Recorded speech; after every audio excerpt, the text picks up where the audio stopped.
aplicación fotovoltaica es una aplicación bastante específica, ¿no? Porque trabaja unas tensiones que hasta ahora no se venían dando industrialmente, con lo cual, primer punto, trabajas a unas tensiones específicas, no trabajas a una tensión habitual.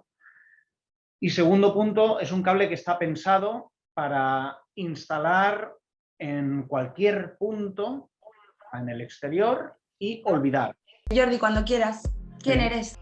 Bueno, pues nada, buenas tardes, buenos días, buenas noches a todos y a todes. Jordi Brull, soy el responsable de energías de Top Cable para el mercado de energías renovables. Como parte de mi labor también está el trato directo con clientes instaladores de este tipo de instalaciones.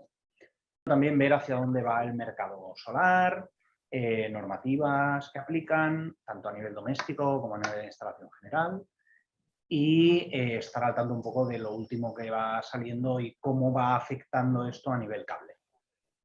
Top Cable es un fabricante de cable de potencia, de baja tensión y media tensión, hasta el rango que fabricamos es 26-45 kilovoltios.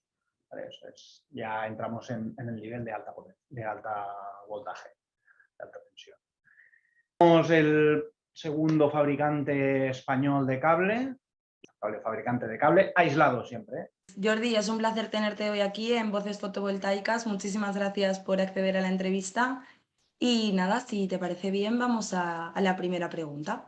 Arranquemos. Jordi, ¿cuál es la principal diferencia entre el cable normal y el cable fotovoltaico? Digamos que la aplicación fotovoltaica es una aplicación bastante específica, ¿no? Porque trabaja unas tensiones que hasta ahora no se venían dando industrialmente, con lo cual, primer punto, trabajas a unas tensiones específicas, no trabajas a una tensión habitual.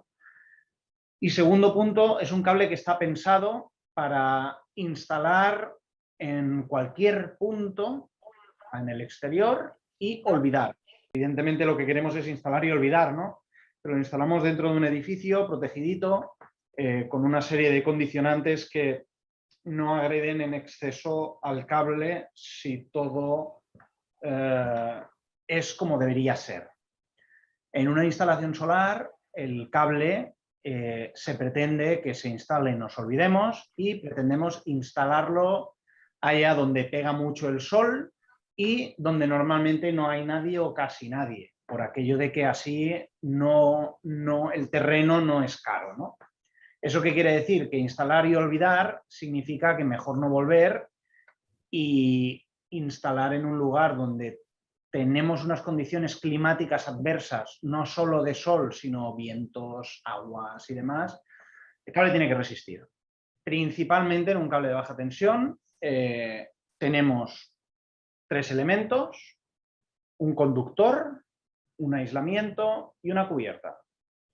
El que los definió cada uno de estos elementos nos hizo un gran favor a la humanidad, porque el conductor conduce, el aislamiento aísla eléctricamente y la cubierta cubre mecánicamente. Con lo cual, trabajamos a una tensión específica.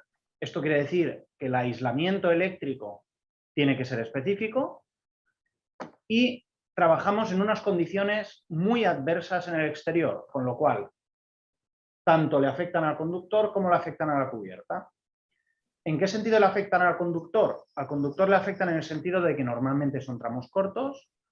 Estos tramos cortos, o puede haber tramos cortos, estos tramos cortos con pequeños cortes, hace que debamos conferirle unas buenas propiedades a su posible contacto con el exterior, ¿vale? Con humedades y demás.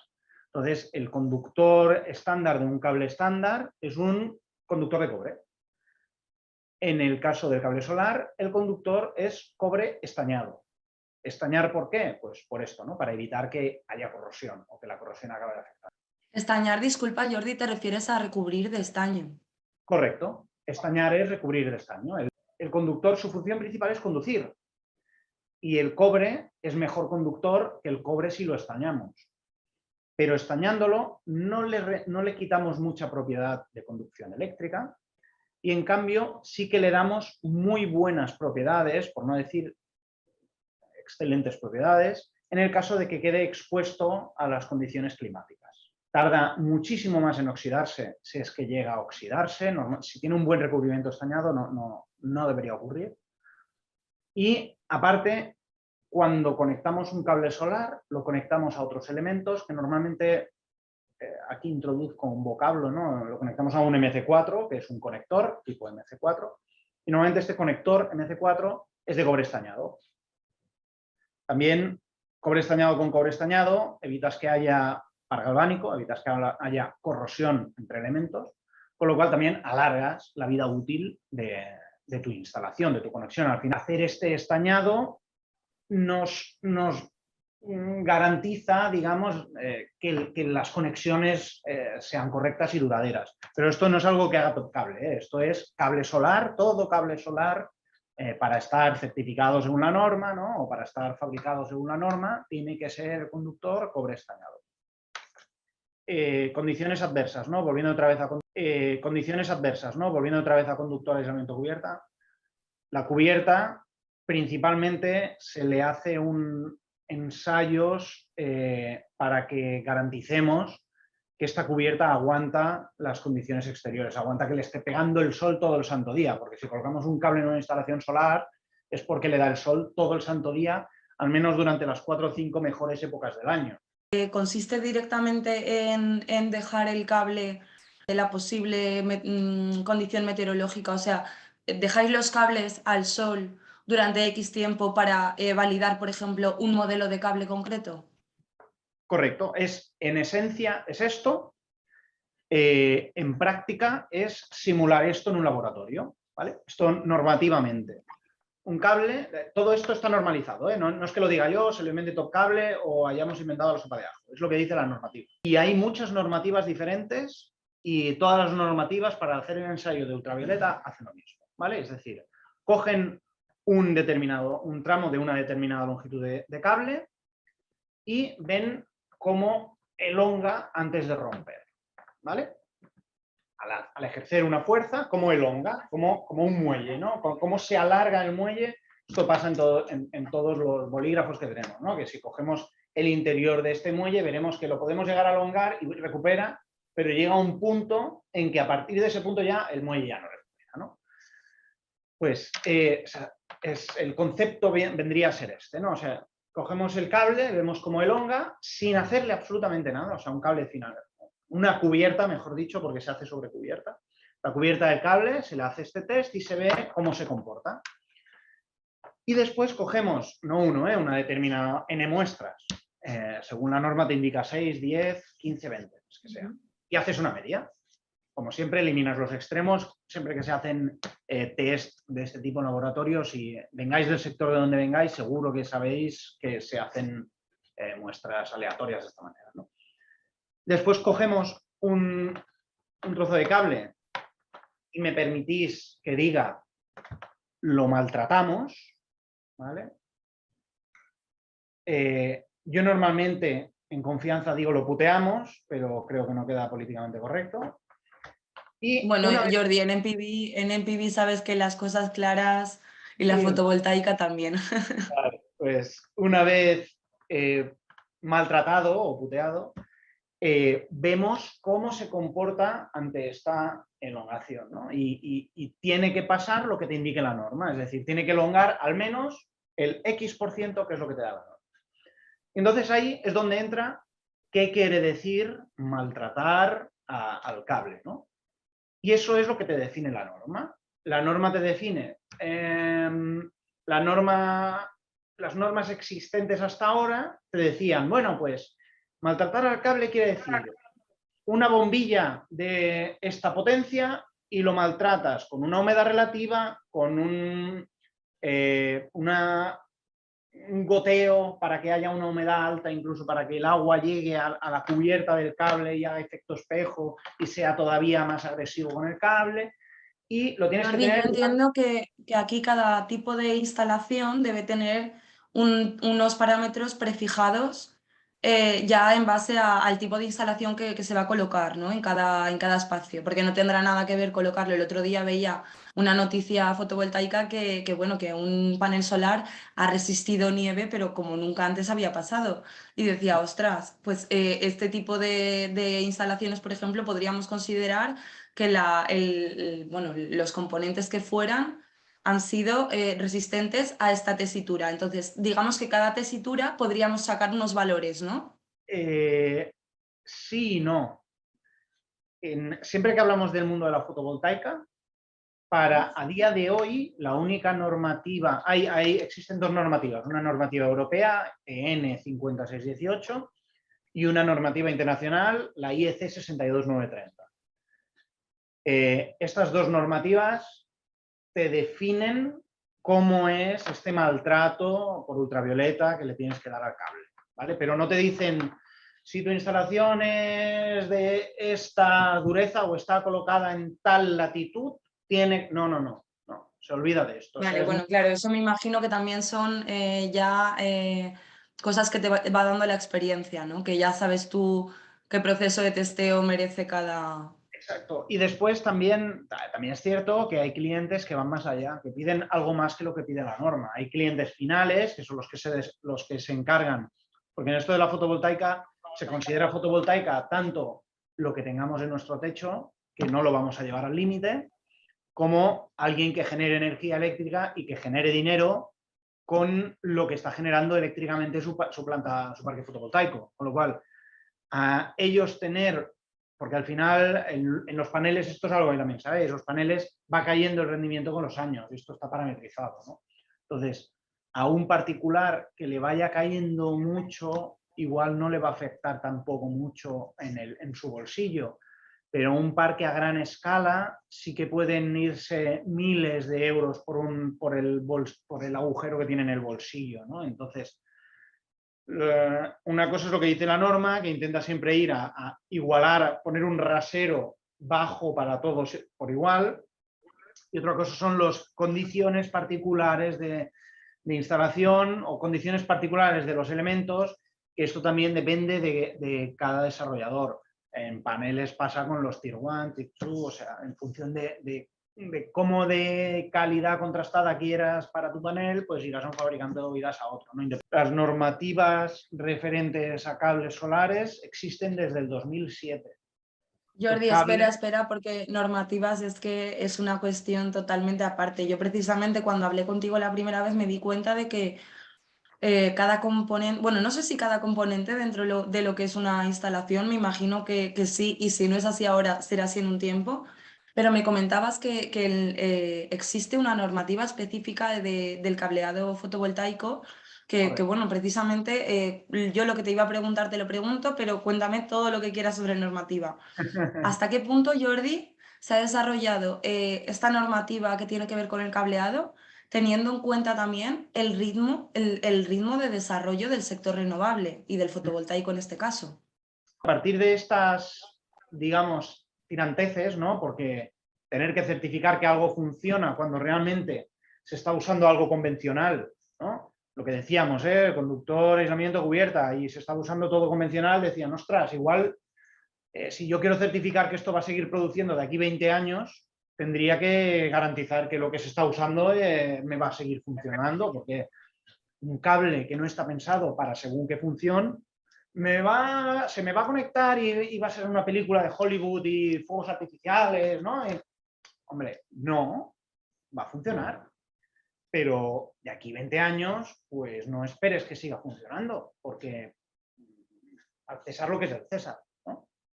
Entonces, este organismo, TÜV, decide desarrollar una normativa específica para cable solar y empieza pues Jordi, perdona, ¿a qué organismo te refieres? ¿Quién es el organismo encargado de esta normativa? esta normativa en 2007 saca un draft y la normativa correspondiente, TÜV, ¿vale? TÜV.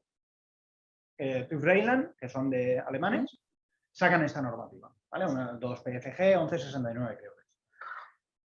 Y entonces se empiezan los desarrolladores, los inversores, los technical advisors de los bancos, empiezan a hacer que las plantas de generación sigan esta normativa.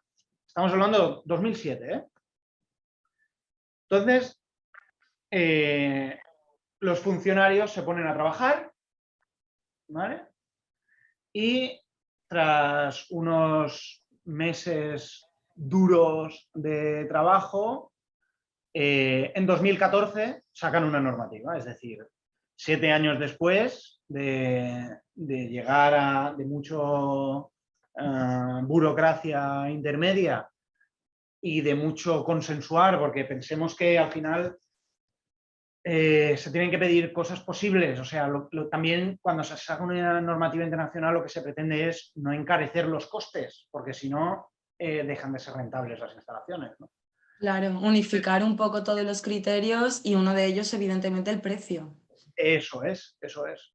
Intentan recoger mucho de lo que, el 90% de lo que contemplaba la normativa TÜV, la recogen en la normativa EN 5618 y definen, ahora sí, la tensión 1500, porque las placas solares, la tensión que manejamos son 1500 voltios en continuo, ¿vale? Entonces, hasta ahora TÜV tenía definida la tensión como 0,61 kilovoltio, craso error, y a partir del 2014, porque esto abría la puerta a que cables convencionales, que son 0,61 kilovoltios, se emplearan por desconocimiento de las ingenierías o de los advisors o de quien fuere, ¿no? en estos temas, porque al final pensad, nosotros hemos hecho un estudio a lo vasto y el cable dentro de una instalación solar es entre un 3 y un 4% del coste de la instalación. Es decir, nada. Abaratar 0,5% de tu placa solar sale mejor que usar el mejor de los cables con los factores de seguridad mayores que puedas imaginar. O sea, al final, el impacto del cable económico en el cable en una instalación solar es muy bajo. El cable no genera energía, pero la energía circula por el cable, es decir, como bien has dicho, si rompemos el cable, no vale para nada todo lo que tenemos instalado en un techo o en un suelo, ¿vale? Y la segunda es, de nada te vale tener un agujero muy grande, un bolsillo muy grande si tienes un agujero. Normativas que aplican constructivamente al cable, le aplica la normativa, la europea, la EN 5618, que habla de un cable solar, y en el resto del mundo, por si estáis en el resto del mundo, la IEC 62930 es más de aplicación global, aunque no se ha impuesto. Realmente la que se ha impuesto es la EN 5618. ¿Vale? Ni que decir, Sería la europea, entiendo. La europea, correcto. Bueno, eso también quiere decir que los organismos internacionales quizá deberían de tomar como ejemplo el europeo y empezar a fijar seriamente y a imponer las cosas para que pues, un fabricante de Asia esté fabricando con los mismos parámetros que vosotros y yo el día que me quiera poner una instalación pueda optar a todas las opciones que existen al final, ¿no?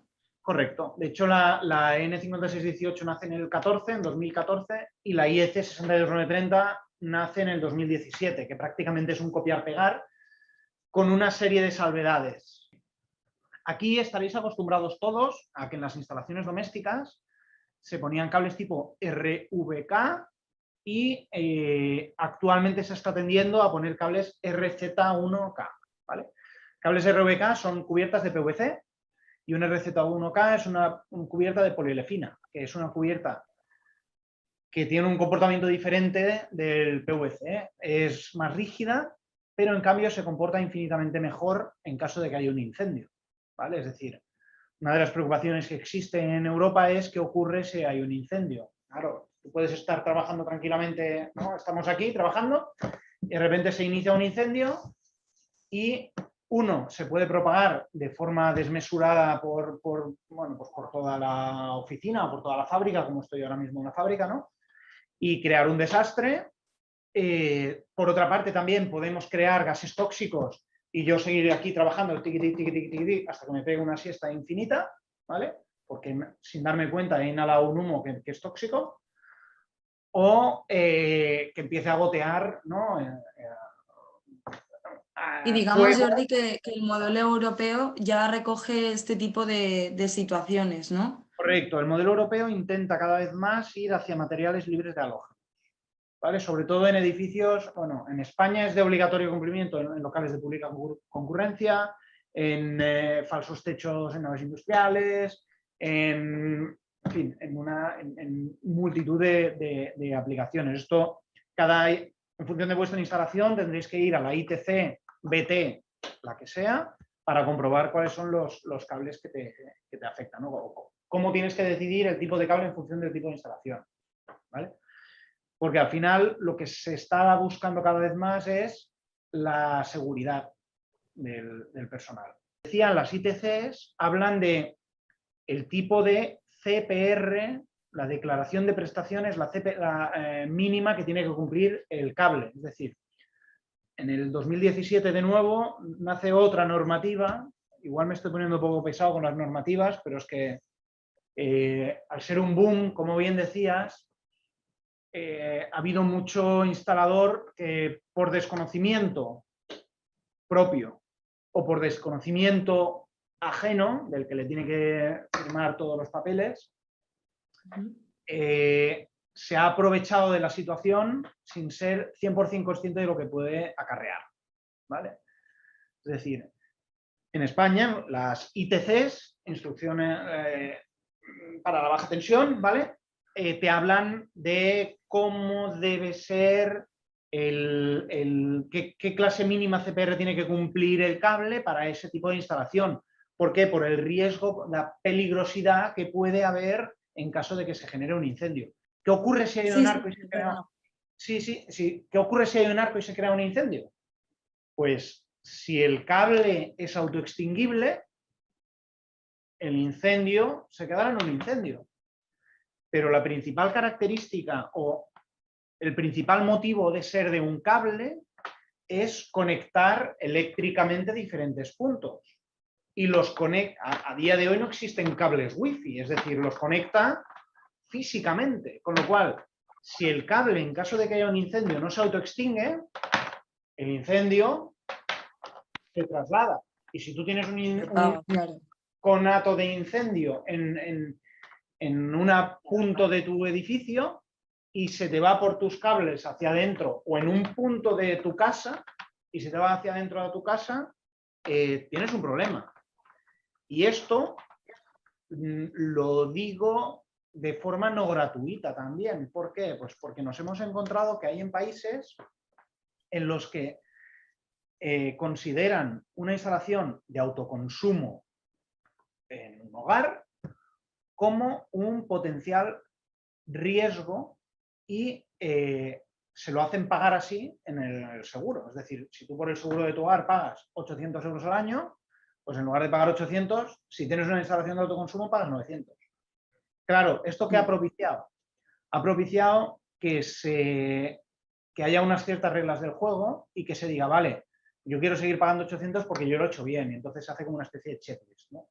Y entre esas checklists están pues el instalador autorizado, se ha dado de alta la instalación por todas las vías, los elementos empleados cumplen las garantías o son específicamente para todo esto, y el cable es autoextinguible, ¿vale? Porque al final lo que más le preocupa a una compañía aseguradora no es tener que pintarte la fachada, es tener que indemnizar a una familia que ha perdido a un niño o a un anciano o a una padre o a una madre mientras estaba tranquilamente en su casa viendo un partido de fútbol, ¿vale? Entonces, a raíz de todo esto, en determinados países se exige un cumplimiento de la CPR no por la ITC del lugar, o sea, no por industria, sino, volviendo otra vez al mundo capitalista en el que vivimos, por el interés económico que tienen las compañías aseguradoras. Eso es lo que hace la CPR. Sentar unas bases para poner un rasero y que todos sepamos cómo tenemos que hacer las pruebas a nivel europeo, para que todos, en función de lo que fabricamos, le pongamos un nombre de características contra el fuego. Y luego ya cada país o cada desarrollador decide qué es lo que exige en su instalación. Porque aunque una instalación en suelo legalmente no le diga nada la CPR, la industria no tenga que decir nada de cumplimiento mínimo, el que se va a quedar en propiedad del parque dice, ostras, es que yo, si hay un incendio, prefiero perder 4 paneles que perder toda la fila. Y entonces decide, de motu propio, decir, mínimo tiene que ser CCA, que es autoextinguible. A partir, si quiere ser más, que sea más. Si quiere ser menos, ya lo valoraré. Pero mínimo tiene que ser esto, porque si no, a la que se inicie un incendio, un fuego, ¡shum!, correrá como la pólvora, ¿no? Y eso es un poco la última normativa, digamos, que aplica a cables solares, ¿no? Recopilando un poco por qué me he ido por las nubes. Normativa europea, EN 5618, IEC 62930, que yo diría que si es para aquí España, normativa europea, EN 5618, porque esta es una copia-pega y es para intentar coger a americanos, ¿no? Y vigilar la CPR, que es el comportamiento que tiene el cable en el caso de que haya un incendio. No solo porque te aplique legalmente según ITC, que cuidado, te pueden llegar a levantar una instalación si estás poniendo un cable que no toca en un lugar de pública concurrencia, en una industria o estás pasando el cable por un falso techo, sino también porque ya ha llegado a otros países que las compañías aseguradoras exigen más de lo que exige industria, y esto es cuestión de tiempo que nos acabe llegando. Entonces, también de cara a cómo quedas con tu cliente, lo que decíamos otra vez del 3% que te cuesta el cable, ¿eh? Si pones el cable correcto es un 3%. Y si pones el cable no correcto es un 3%. Porque la diferencia de coste es tan ínfima. Entonces, alguien que se va a dejar 20.000 euros en una instalación de autoconsumo, le dices, oye, te vas a dejar 19.843 o 19.812. El tío está pensando en 20.000, ni en 19.843 ni en 12. O sea, el tío tú le dices 19.800, jo, ya estamos con el 19.95, ¿no? O el 20. Pues piensa en 20, le da igual. Y te dirá, pero tú eres tonto. O sea, ponme lo que sea más seguro, lo que sepas que cumple con la normativa y lo que de aquí a 15 años pueda estar tranquilo que esto me sigue produciendo y que no tengo ningún problema. Tienes las normativas ahí, las tienes a mano, ya sabes que la internacional ha sido copiada de la europea y que luego en cada país la aplican como quieran. Bueno, pues vamos a tener esto en cuenta y a evitar que nos desmantelen toda una instalación precisamente por haber un cable que no debería estar ahí. Totalmente de acuerdo, Jordi. Y te digo una cosa, te vamos a traer un día a hablarnos solo de estas normativas porque por lo que veo tienes mucho que contar. Correcto. Jordi, yo te quería preguntar también, porque me has despejado, la verdad es que muchas dudas hoy con el tema del cableado fotovoltaico, pero yo te quiero preguntar, ¿qué es lo típico que siempre, siempre, siempre te preguntan con el cable de una instalación fotovoltaica? ¿Cuáles son los miedos de la gente? ¿Qué es lo que le perturba a la sociedad de los Vale. cables fotovoltaicos? Ahí, Cuéntanos. sí, y me deja una cosa que acabo de recordar ahora mismo. Hay dos cosas que preocupan al instalador. Una es que esto se puede instalar, lo que hemos dicho, lo instalas y te olvidas. Entonces, esto es fácil, o sea, las normas están para algo y los certificados están para algo. Yo al final, a mí muchas veces me ponen entre la espada y la pared, porque me dicen, ¿podría poner esto? Hombre, la norma está para cumplirla, pero yo fabrico cable. Yo ni soy una ingeniería, ni soy el technical advisor del banco al que le pides el dinero para hacer la instalación, ni te voy a firmar el boletín, ni... Yo fabrico cable. ¿Tú qué quieres? ¿Esto? Esto. ¿Qué quieres? ¿Esto otro? Esto otro. Total, Porque como al si quieres final... saltar a la comba con el cable, y yo te estoy diciendo lo que yo haría y lo que es lo recomendado. Exacto. Luego tú, en tu caso particular, lo quieres hacer a tu forma, bueno, ahí yo ya me desentiendo. Con gente que intenta saltarse la ley, yo lo digo, yo fabrico cable, tío. Si vas a aceptar un cable que no toca de mi competencia, yo lo fabrico. Evidentemente, no te lo voy a vender. O sea, no te voy a decir pon esto, Pero si tú aceptas eso, pues tú verás, yo me gano la vida vendiendo cable, no dando consejos de madre, ¿no? Jordi, Entonces, y ya te hago la última pregunta, sí, que bueno, realmente te iba a preguntar por qué elegiste el sector fotovoltaico, pero en tu caso también fabricáis otros tipos de cable, entonces te voy a preguntar particularmente cuando tú te estás enfocando al sector renovable, que también eres director de esta clase, bueno, del mercado renovable en tu empresa. Realmente, ¿cómo te sientes participando en esto que realmente está nuevo? ¿Cuál es el motivo por el que tú decides entrar en el mercado renovable? me pareció súper interesante el proyecto por cómo estaba todo enfocado, ¿no? Porque ya tuve una oportunidad de meterme en el mercado eléctrico hace años, pero el proyecto no me llamó la atención. En cambio, aquí sí que veía que el sector renovable pues, siempre me ha interesado, ¿no? Éticamente bueno, me ha gustado mucho, siempre es un tema que yo creo que tiene presente y tiene muchísimo futuro, ¿vale? Y se me planteó un proyecto como este de estar a cargo del sector renovable, del mercado renovable, contactos con ingenierías, ¿no? Con empresas como la vuestra, formación a personal especializado, eh, instaladores específicos de todo esto. Y al final a mí, yo por mi perfil siempre he estado enfocado bastante sector técnico, comercial, pero más técnico que comercial. Y cuando estás en un sector emergente, tienes dos opciones: dejarte llevar y vender lo que te compran, o intentar ponerle cordura a todo esto. Es decir, a mí cuando me dicen que me haga cargo de esto, lo que más me interesa, egoístamente hablando, es que el sector siga adelante. Y para que el sector siga adelante, tenemos que hacer las cosas bien. Porque si no, habrá un parón, que es lo que ya vivimos en el pasado. No se hicieron las cosas bien y hubo un parón.